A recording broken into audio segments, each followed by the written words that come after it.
जिंदाबाद जिंदाबाद। चौधरी ओम प्रकाश चौटाला जी जिंदाबाद जिंदाबाद जिंदाबाद। माननीय आकाश आनंद जी जिंदाबाद जिंदाबाद जिंदाबाद। भावी मुख्यमंत्री चौधरी अभय सिंह चौटाला जी जिंदाबाद जिंदाबाद जिंदाबाद। जोरदार तालियों से साथियों माननीय आकाश आनंद जी का आप वेलकम करें, जोरदार तालियों से वेलकम सर। जय भीम। अरे थक गए सबके सब। साथियों, मैं जानता हूं आप सुबह से हम सबको सुनने के लिए बड़ी शांति पूर्वक से यहां पे इंतजार कर रहे हैं, परंतु आपके साथ साथ हमारे परम पूज्य, हमारे सभी बड़े नेता कई सदियों से सत्ता की इंतजार कर रहे हैं। तो साथियों, अपने सभी नेताओं के लिए, अपने सभी गुरुओं, संतों, महापुरुषों के लिए एक बार जोरदार जय भीम। जय भीम। साथियों, आज यहां मौजूद मेरी सभी माताएं, बहनें, बड़े बुजुर्ग, यहां आज इतनी बड़ी संख्या में शामिल हुए मेरे सभी युवा साथी, जिन्होंने अपने दिन में से इतना कीमती समय निकालकर हमें सुनने आए, तो आप सभी को मैं तहे दिल से धन्यवाद करता हूं। साथियों, आज इस विशाल कार्यकर्ता सम्मेलन को सफल बनाने के लिए जो हमारे बसपा और इनेलो के सभी छोटे बड़े पदाधिकारी एवं नेतागण और हमारे महत्वपूर्ण, हमारे मूवमेंट की जान, हमारे सभी कार्यकर्ताओं ने जिन्होंने इतनी मेहनत करी है, हमारे सभी मिशनरी गीतकारों ने, हमारे बीबीएफ के जवान जाबाज साथियों ने इतनी मेहनत करी, आप सभी का भी मैं तहे दिल से धन्यवाद और आभार प्रकट करता हूं।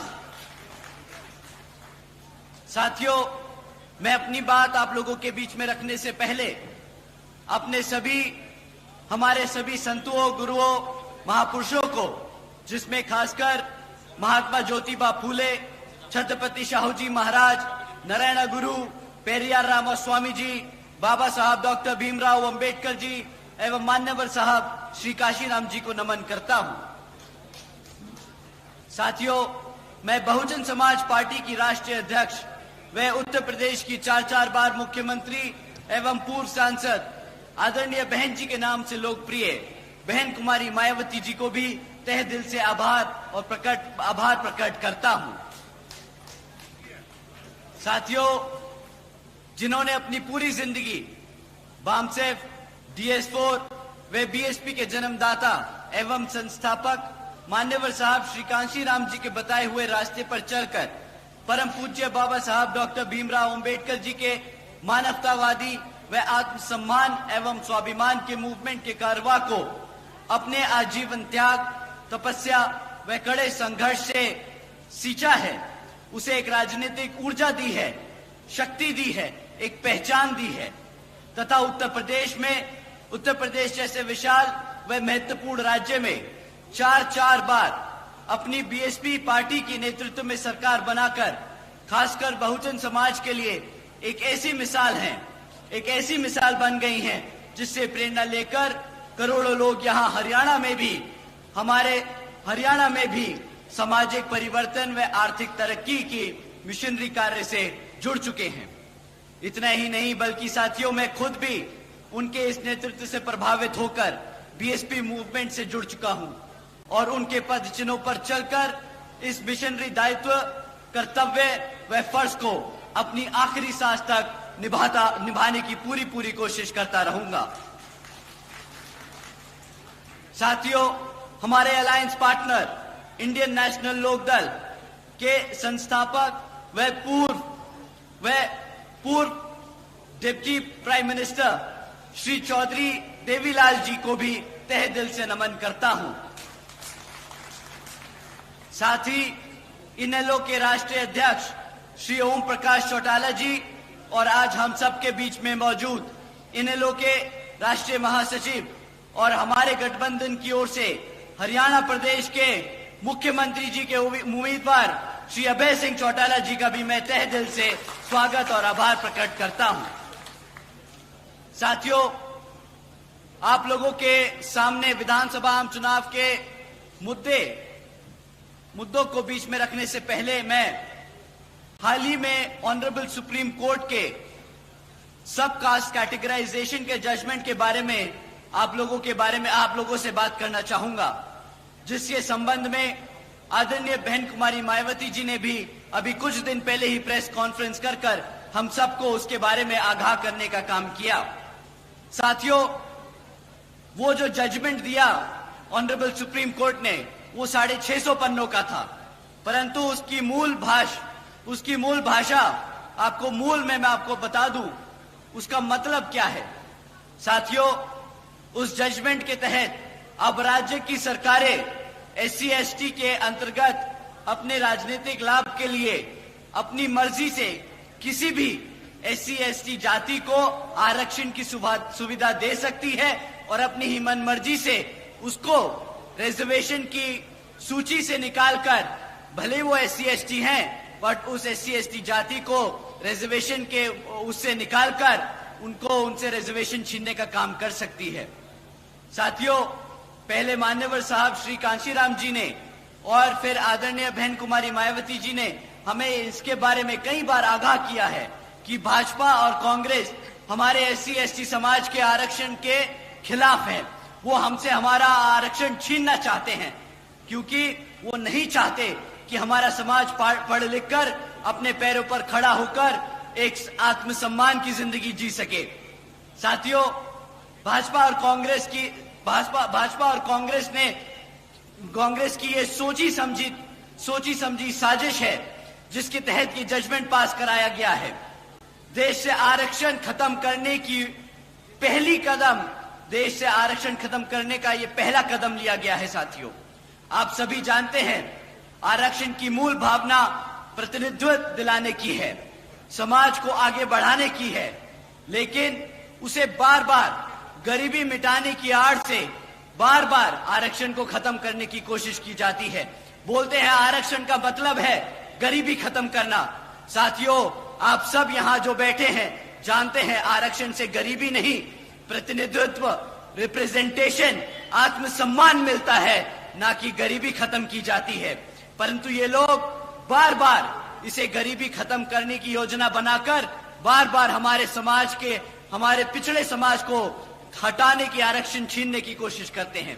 साथियों, ये दलितों को बांटने की शुरुआत है, ये दलितों की आजादी छीनने की शुरुआत है। साथियों, ये संविधान को बदलने की शुरुआत है। ये जो लाल किताब लेकर पार्लियामेंट में खड़े होते हैं शपथ लेते वक्त, ये सपा के लोग, कांग्रेसी लोग, भाजपा के लोग जो संविधान को लेकर शपथ लेते हैं और कहते हैं कि संविधान को बचाने का काम करेंगे, आज ऐसे ही जजमेंट पास कराकर हमसे आरक्षण छीनने का, हमारे संविधान को बदलने का काम कर रहे हैं। साथियों, संविधान बचाने के नाम पर भाजपा और कांग्रेस मिलकर संविधान को बदलने का काम कर रही है। आदरणीय बहन जी ने कहा है कि अगर ये भाजपा की NDA और कांग्रेस की इंडिया अलायंस, जिसमें सपा, आम आदमी पार्टी जैसी पार्टियां भी शामिल हैं, ये सब अगर सच्चे दिल से हमारे समाज के लिए आरक्षण के हितैषी हैं, तो ये सब मिलकर पार्लियामेंट के जरिए से हमारे रिजर्वेशन एक्ट को संविधान की 9वीं सूची में डालकर उसको हमेशा हमेशा के लिए सुरक्षित करेंगे। परंतु साथियों, इनकी नीयत नहीं है। आज सुबह ही आदरणीय राहुल गांधी जी ने भी एक प्रेस कॉन्फ्रेंस कर स्टेटमेंट इशू किया, जिसमें कहा उन्होंने कि पंडित नेहरू जी ने और महात्मा गांधी जी ने आरक्षण के लिए खूब लड़ाइयां लड़ी हैं। वो चाहते थे कि हमारे SC ST समाज को आरक्षण मिले, परंतु यहां मेरे सभी SC ST भाई जानते हैं कि किस तरह पंडित नेहरू जी ने और महात्मा गांधी जी ने बाबा साहब को पार्लियामेंट से दूर रखने का काम किया, किस तरह वो जब बाबा साहब एमपी चुनकर पार्लियामेंट की कमेटी में पहुंचे, कॉन्स्टिट्यूशन कमेटी में पहुंचे, तो किस तरह उन्होंने बाबा साहब को इंडिया से हटाकर पाकिस्तान की कॉन्स्टिट्यूशन कमेटी में भेजने का काम किया। साथियों, उन्होंने कदम कदम पर हमारे बाबा साहब को नीचा दिखाने का काम किया। कदम कदम पर उन्होंने हमारे रिजर्वेशन को छीनने का काम किया। साथियों, वो तो इतने अड़ गए थे कि जब बाबा साहब ने अंग्रेजों की मदद से आरक्षण की व्यवस्था तय करी कॉन्स्टिट्यूशन में, तो महात्मा गांधी जी भूख हड़ताल पे बैठ गए और माने नहीं जब तक उन्होंने बाबा साहब की शर्तों को हटाने का काम न किया। साथियों, वो इस कदर इनके पीछे पड़ गए थे कि कह रहे थे कि मैं मर जाऊंगा परंतु आरक्षण नहीं लागू होने दूंगा। साथियों, ये थी कांग्रेसियों की नीति। साथियों, भूल जाइएगा कि कांग्रेसी या भाजपा कभी भी हमारे आरक्षण के हितैषी हो सकते हैं। साथियों, उन्होंने कदम कदम पर हमें मिटाने की, दबाने की, कुचलने की कोशिश की है। समय आ गया है, अब और कोई हमारे ऊपर राज नहीं करेगा। समय आ गया है अपने वोट की कीमत का, अपनी वोट की कीमत को पहचानने का। समय आ गया है शासक बनने का। समय आ गया है अपनी जगह लेने का। समय आ गया है पार्लियामेंट पे राज करने का। साथियों, अभी आप लोगों के सामने अभी कुछ ही समय में विधानसभा के आम चुनाव होने वाले हैं और कांग्रेस के साथ साथ यहां भाजपा भी पिछले 10 सालों से राज कर चुकी है। भाजपा से पहले कांग्रेस ने 10 साल आप पे राज किया। अब पिछले 10 साल से भाजपा राज कर रही है और अब जब विधानसभा हमारे सर पर है तो ये लोग फिर से आप लोगों के बीच में आकर झूठे झूठे वादे करेंगी। परंतु साथियों, इस बार इनको वोट डालने से पहले हमें इनसे कुछ मुद्दों पे सवाल करने होंगे। मैं आप लोगों से जाति और धर्म के आधार पे कभी नहीं कहूंगा आप सवाल करें। मैं आपसे कहूंगा आप इनसे शिक्षा, रोजगार और चढ़ती हुई महंगाई के बारे में सवाल करें। साथियों, अगर हम शिक्षा की बात करें तो यहां पिछले 10 सालों से सरकार ने 5000 से ज्यादा प्राइमरी स्कूल्स को बंद करने का काम किया है। एक तरफ हमारे पढ़ने लिखने के बच्चे की संख्या बढ़ रही है, दूसरी तरफ ये सरकार हमारे बच्चों के प्राइमरी स्कूल बंद करने का काम कर रही है। एक तरफ साथियों 2000 से ज्यादा सीनियर सेकेंडरी स्कूल है हरियाणा में, जिसमें से 1000 से ज्यादा स्कूलों में प्रिंसिपल तक की पोस्ट पे प्रिंसिपल्स नहीं है। अब साथियों, ये बताइए कि पिछले 2027 से हमारे SC, ST, OBC समाज के छात्रों को स्कॉलरशिप का पैसा मिला कि नहीं मिला? यहाँ पे जितने भी कॉलेज के बच्चे बैठे हैं, बताइए आपको स्कॉलरशिप का पैसा मिला कि नहीं मिला? भाई साहब, इतना कम मना करोगे ना तो सत्ता तो दूर की बात है, स्कॉलरशिप भी नहीं मिलेगी। तो अपनी जो दर्द और दुख है उसके लिए आवाज उठाइए और बताइए कि मिला कि नहीं मिला। साथियों, जिस तरह आपको स्कॉलरशिप का पैसा नहीं मिला, इसी तरह इस बारी कांग्रेस की और भाजपा को वोट नहीं मिलेगा। आप लोगों का वोट हाथी और चश्मे पे पड़ेगा। साथियों, एक तरफ हमारे बच्चे दिन रात मेहनत कर कर कॉलेज में दाखिला ले रहे हैं, दूसरी तरफ ये सरकार झूठा वादा कर कर कि स्कॉलरशिप का पैसा देगी, वो पैसा नहीं देती। हमारे बच्चे अनपढ़ रह जाते हैं। जब हमारा बच्चा पढ़ेगा लिखेगा नहीं तो आप बताइए क्या वो गुलामी करेगा कि नहीं? हम गुलाम ही बन के रह जाएंगे ना। अब आप ही बताइए, बाबा साहब ने इतनी मेहनत कर कर हमें गुलाम बनाने के लिए खड़ा किया है। बताइए मेरे किसान भाइयों, आप लोग अपने पैरों पर खड़ा होना चाहते हैं कि नहीं? साथियों, अगर आप अपने पैरों पर खड़ा होना चाहते हैं तो मैं आप लोगों से दरखास्त करूंगा कि आने वाले विधानसभा आम चुनाव में यहां बसपा और NLA के प्रत्याशियों को भारी बहुमतों से जिताकर श्री आदरणीय अभय सिंह चौटाला जी को मुख्यमंत्री बनाकर अपने यहां पर अपने लिए, अपने हितों के लिए काम कराने का काम करें आप सब। साथियों, एक तरफ ये भाजपा और कांग्रेस वाले हैं जो इस तरीके की काम करते हैं, इन नीतियों पे चलते हैं, और दूसरी तरफ हमारी आदरणीय बहन कुमारी मायावती जी की नीतियां हैं जिसके तहत चलकर यहां पर भी हरियाणा में उसी संख्या में, उसी ताबड़तोड़ तरीके से यहां पे काम किए जाएंगे। जैसे बहन जी ने बसपा की सरकार के दौरान यूपी में सावित्रीबाई फुले बालिका शिक्षा योजना चलाई थी, साथियों, जिसके तहत बहन जी ने 7 लाख से ज्यादा बच्चियों को 12वीं तक की शिक्षा प्राप्त करने के लिए 600 करोड़ से ज्यादा अपनी बच्चियों पर खर्चने का काम किया था। इतना ही नहीं साथियों, बहन जी ने 6 engineering colleges, 2 homeopathic colleges, 24 polytechnic colleges, 2 paramedical colleges, 6 universities, 200 से अधिक इंटर व डिग्री कॉलेजेस, 100 से अधिक ITIs, 550 से ज्यादा हाई स्कूल्स और हमारे प्राइमरी स्कूल्स के बच्चों के लिए 5,500 से ज्यादा प्राइमरी स्कूल्स बनाने का काम किया है साथियों। और साथियों, हमारे सभी पिछड़े समाज के, हमारे OBC समाज के छात्रों के लिए आदरणीय बहन जी ने देश में पहली बार 27% आरक्षण की व्यवस्था तय की थी।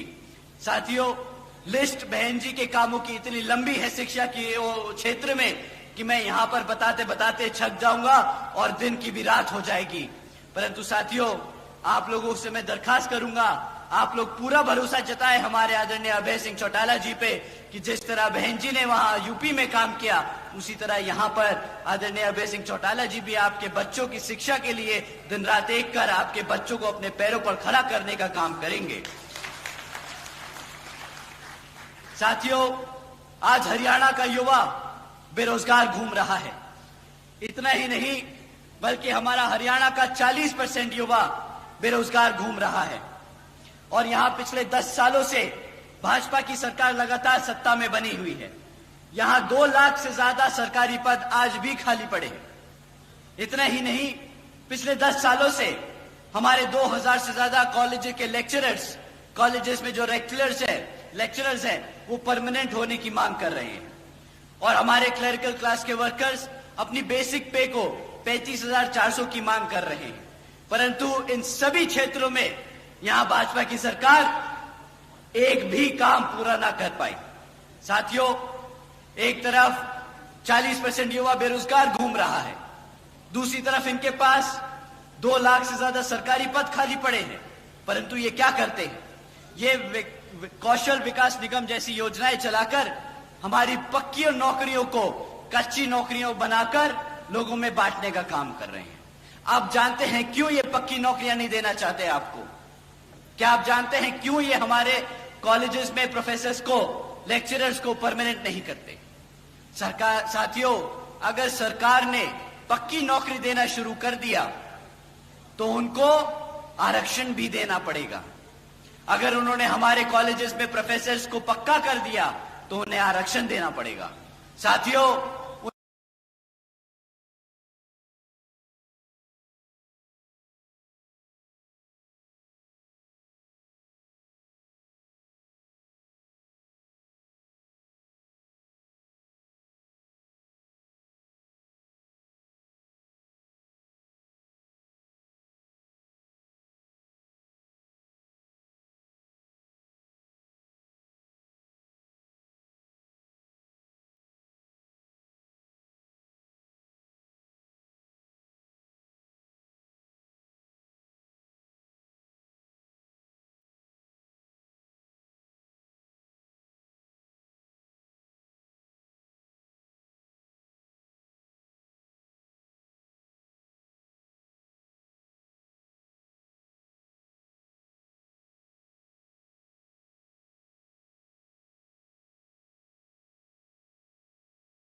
वेजेस को 55 रुपए से बढ़ाकर 100 रुपए प्रतिदिन करने का काम किया था और अपने अन्य पिछड़े वर्गों के क्रीमी लेयर की वार्षिक आय को भी 3 लाख रुपए से बढ़ाकर 5 लाख रुपए करने का काम किया था। साथियों, इतना ही नहीं, हमारे किसान भाइयों को जानकर अच्छा लगेगा कि बहन जी के शासनकाल के दौरान आदरणीय बहन जी ने अपने गन्ना खरीदने के दामों को रातों रात दुगना कर दिया था और हमारे किसान भाइयों की आमदनी दुगनी कर दी थी, जैसा उन्होंने वादा किया था। साथियों, उसी तरह, उसी मॉडल पे चलकर यहां पर भी हमारी सरकार जब आप लोग बनाएंगे तो हमारे किसान भाइयों की आमदनी दुगनी कर दी जाएगी। साथियों, तीसरा सबसे बड़ा मुद्दा महंगाई का। साथियों, ये लोग जब महंगाई की बात करते हैं तो आप लोगों से बोलते हैं कि जी आप हमसे मुफ्त में राशन ले लो, और बड़े गर्व और फख्र से बोलते हैं कि हमने 80 करोड़ जनता को मुफ्त में राशन देने का काम किया। साथियों, अब एक बात बताइए कि आपने महंगाई कम करने के लिए वोट डाला था या मुफ्त में राशन मांगने के लिए वोट डाला था? बताइए साथियों। महंगाई कम करने के लिए कहा था ना। यही लोग आप लोगों के बीच में गैस का सिलेंडर तान के घूम रहे थे ना कि गैस का सिलेंडर देखो 1000 रुपया पार 400 रुपया हो गया, 400 रुपया हो गया। अब इन्हीं के शासनकाल में क्या गैस का प्राइस 1000 रुपया पार कर चुका है कि नहीं? बताइए साथियों। परंतु अब ये 1000 रुपया इन्हें नहीं दिख रहा। अब इन्हें 1000 रुपया महंगा नहीं लगेगा। पता है क्यों साथियों? क्योंकि अब इन लोगों की आदत हो गई है जगह जगह विदेशों में घूमना। इनकी आदत हो गई है बड़े बड़े रेस्टोरेंट में बैठ के खाना खाना, होटलों में घूमना।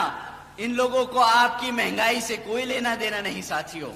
परंतु साथियों, अगर ये लोग सिर्फ रोजगार देने वाला ही वादा पूरा कर देते, सिर्फ रोजगार देने वाला ही वादा पूरा कर देते, तो महंगाई तो हमारा किसान भाई अच्छे से जानता है, हमारा SC ST समाज अच्छे से जानता है। अगर कमाऊंगा भी तो घर भी चला लूंगा तो अपने पैरों से खड़ा हो जाऊंगा, जिंदगी में अपने आप आगे बढ़ने का रास्ता निकाल लूंगा। मुझे किसी सस्ती गैस का जरूरत नहीं, मुझे महंगाई से डरने की जरूरत नहीं। परंतु साथियों, ना इन्होंने महंगाई कम करने का काम किया, ना इन्होंने रोजगार देने का काम किया।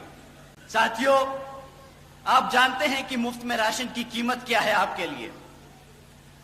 1000-1200 रुपये से ज्यादा महीने का राशन नहीं मिलता किसी को मुफ्त में, और साल का अगर आप गणित लगाएं तो 12,000 रुपए से ज्यादा का राशन नहीं देगी ये सरकार। परंतु अगर आपके घर में से एक एक बच्चे को रोजगार मिल जाता तो कम से कम 20,000 रुपए महीने की वो आमदनी कमाता, साल की 2 लाख रुपए की आमदनी कमाता। पर ये भाजपा वाले घपलेबाज हैं, आपको 12,000 रुपए का राशन चिपकाकर आपसे 2 लाख रुपए चूना लगाते हैं। साथियों, मैं आप लोगों का और समय नहीं लूंगा। आपको मैंने शिक्षा के बारे में बताया कि ये किस तरह आप लोगों को कमजोर कर रहे हैं शिक्षा के क्षेत्र में। मैंने आपको बताया रोजगार के मामले में, मैंने आपको बताया महंगाई के बारे में। मैं आप लोगों का और समय जाया नहीं करूंगा। एक तरफ साथियों, मैं आपसे यही कहूंगा कि भाजपा और कांग्रेस आप लोगों को गुलाम बनाने का काम कर रही है, और दूसरी तरफ बसपा और इनेलो का गठबंधन की सरकार है जो आपके बच्चों को पढ़ा लिखा कर काबिल बनाकर एक समाज में आत्मसम्मान से जिंदगी देने का काम करना चाहती है।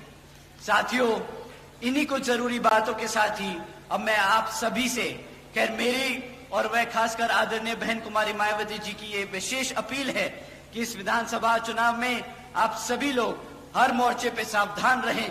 आपका वोट बहुत कीमती है। आपका कोई वोट खरीद ना पाए, आपका वोट कोई लूट ना पाए, आपका वोट कोई पढ़ने से रह ना जाए।